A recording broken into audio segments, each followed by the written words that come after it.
that's going on. It'll be over in a short time. We'll be able to get back to the main event.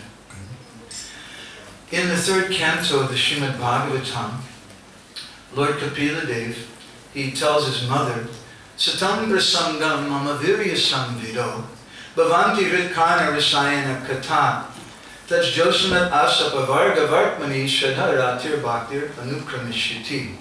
Very important verse, maybe some of you know this verse. He says that Satam Prasangam Mama Virya Samvido. We want to hear the Mama Virya Samvido, the wonderful heroic pastimes of Krishna. But especially Satam Prasangam. We want to hear from someone who's a sadhu. So we had a little bit of a problem today because the speaker's not a sadhu. Fortunately, Srila Vishwanath Chakravarti Thakur in Sarkadarshan, he's given an explanation that there's two meanings to this word, satam. Satam means sat, as in satsanga, means a sadhu. But it also means sat kata, that we just repeat something purely. And this is our movement. If we demand that all the speakers, that all the kirtan leaders should be perfectly pure, I don't know what will happen to this society. But in the Bhagavatam, it's described, Bahu Murtika Murtikam, 10th canto. The Krishna is one, he's Advaita Tattva. But Bahu Murtika Murtikam, he becomes many. In his Artha Darshani, Vishwanath describes, Chinmai Namarat Vipekam Abhipretam. That just as Krishna is Advaita Tattva, he's one, so also Krishna, in the form of Krishna Kirtana, which is one of his manifestations, and Krishna, in the form of his name, is also Advaita Tattva. There's no duality, he's one. But, just as Krishna is one, but he becomes many, isn't there Ras Leela? Or when Sudama Vipra, he arrived in Dwarka to go and see his old school friend Krishna. He inquired from the soldier there, which palace is Krishna's? So it was a huge metropolis with millions of palaces, thousands of palaces. And they said, all of them. Okay. He said, which one is Krishna in right now? And he said, all of them. So that's Krishna. Bahu Murtika Murtikam. He's one, but he becomes many. Right? He's Advaita Tattva. Krishna's name is also Advaita Tattva. It's one. But when the disciple hears that name from Gurudev, and then he repeats what he's heard, that one Krishna suddenly becomes many. My Guru Maharaj used to call this the Kirtana of the disciple. And he would say that the Guru, he does Kirtan. The proper Guru is someone who speaks Sabda Brahman, transcendental sound. His function is to speak. The function of the disciple is to listen. That's another big subject matter. But he should listen with Shavana Adhikar, the qualification to hear, which Ramanujacharya describes in his commentary on Bhagavad Gita. He says three things are there in Hare Krishna. I'm sorry to come through the window. This is very appropriate, just like Superman and Batman. They come through the window to fight with the demons. So Satchidananda Maharaj has come to save the day. Satchidananda Maharaj, okay.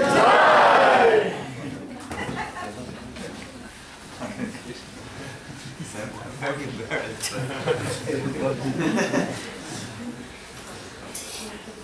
Welcome. So, just as Krishna is Advaita Tattva, he's one, but he becomes many in the Rasa Leela. Krishna's name and Krishna's Leela is one, but it becomes many when we repeat what we've heard as a service to Gurudev. And this is the mystery of first initiation. This is a mystery of our chanting. That we're chanting as a service. Otherwise, I've never seen an initiation ceremony where the guru gives the mantra to the disciple, the Maha Mantra, that's already given. Rather, he accepts the disciple, and Namashreshta Manamapi Sachi Puja Matasarupam.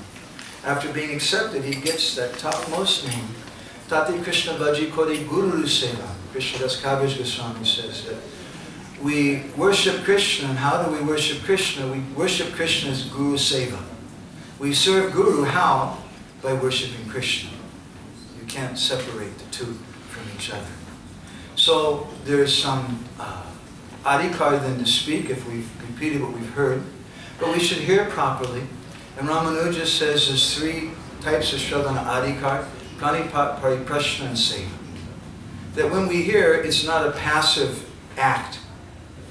I've been told that in Braj, even 50 years ago or so, the sadhus, when they would listen to Harikatha, they would be so attentive. If someone started picking their nose or looking around, the other sadhus would pick him up and throw him out. Because it's a very serious thing. They've heard that from HG Madhavananda. So there's some qualification to hear. It's not a passive thing, but we should give some attention. In Pranipat, we should surrender to it. Pariprashna, we should inquire. In Seva, we should do some service, not just to the speaker, but to the subject matter.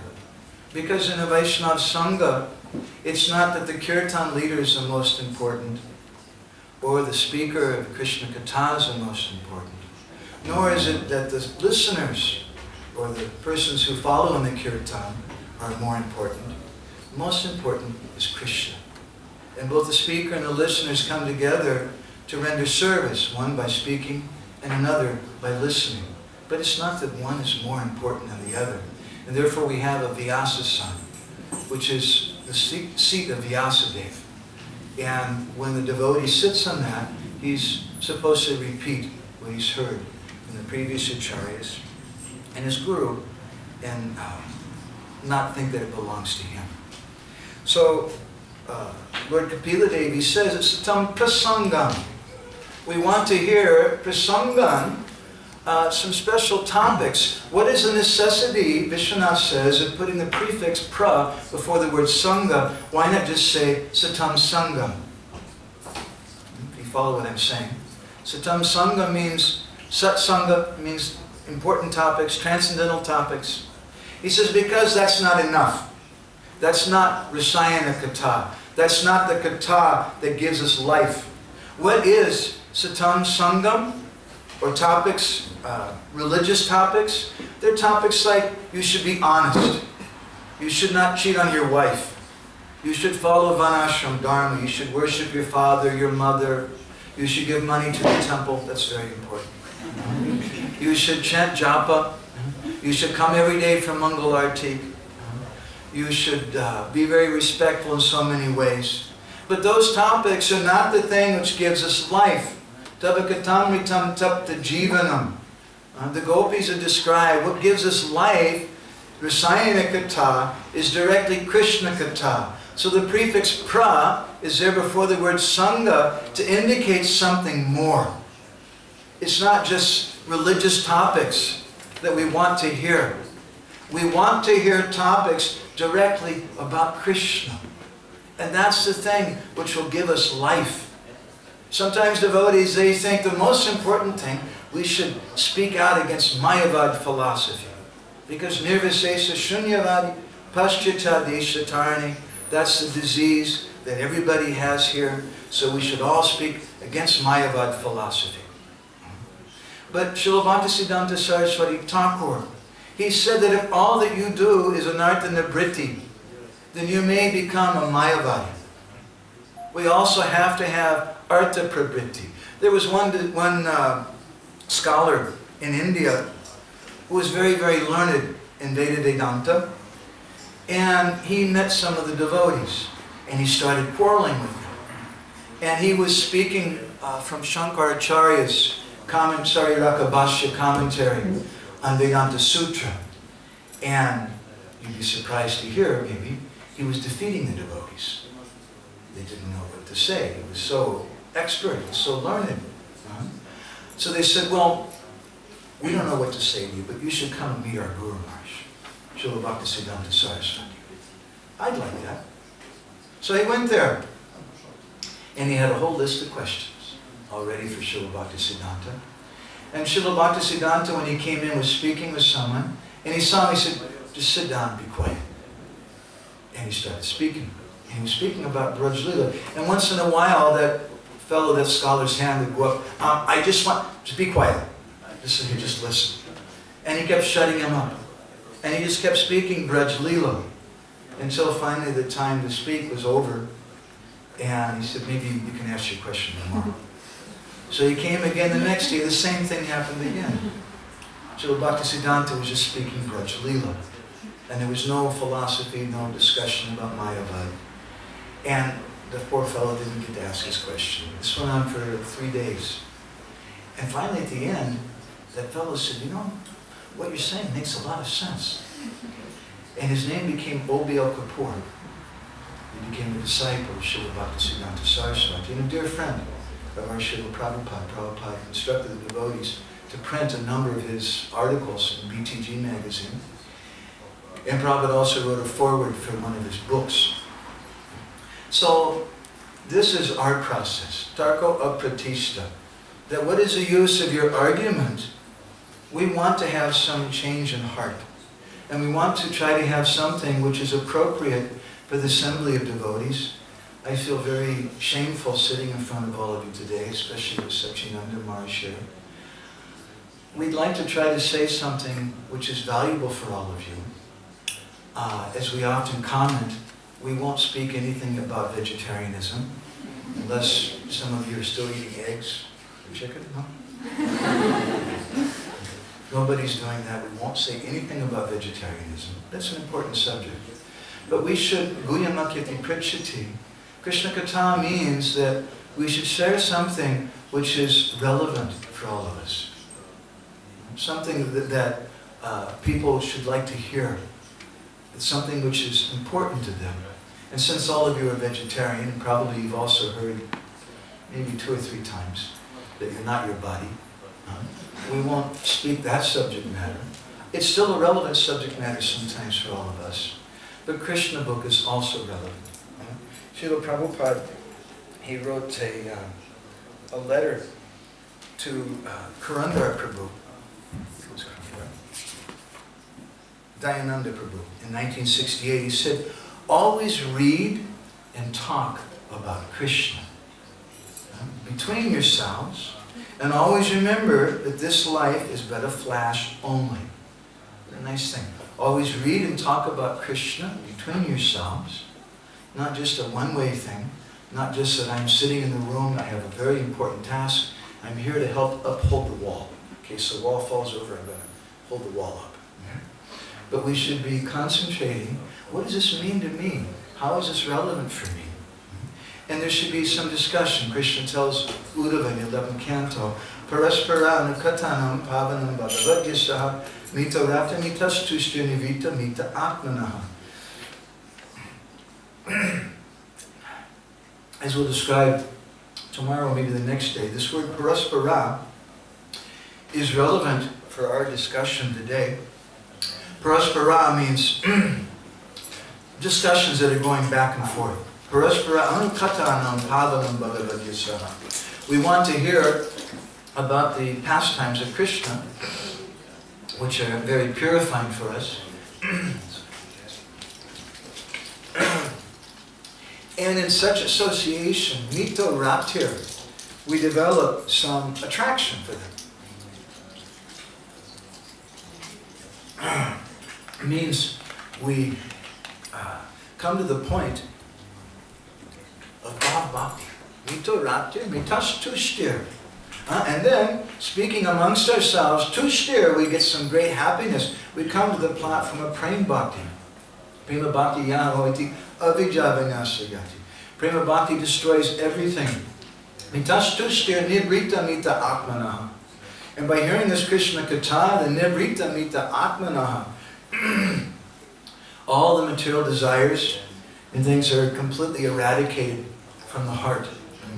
Even those subtle things. So, we have some obligation to try to do this in the Sangha today. I hope Satchidananda Maharaj will bless us. I'd like to speak something to you from the 11th chapter of the 10th canto about Bakasura Vada Lila, on the killing of the demon Bakasura.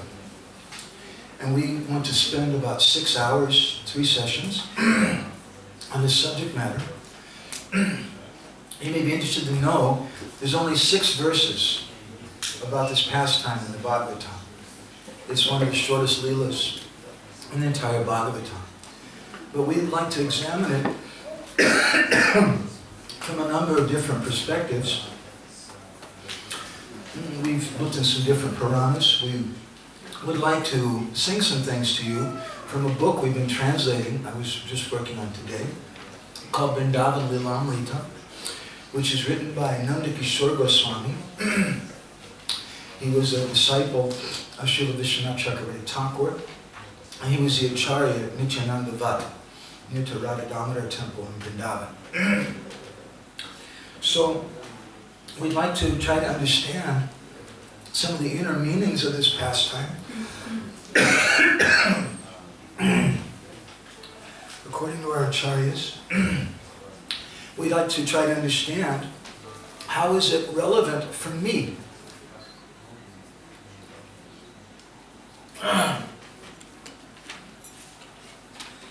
And then we have a number of other questions also. For example, how is it that Bakasura, why did Bakasura get stuck in Krishna's throat? It's a very important question. So this pastime is described in many different places. Everybody's trying to fix me up. Jiva Goswami and Gopal Champu, he says that Kamsa had great hope with Vatsasura because he was a real first-class secret agent.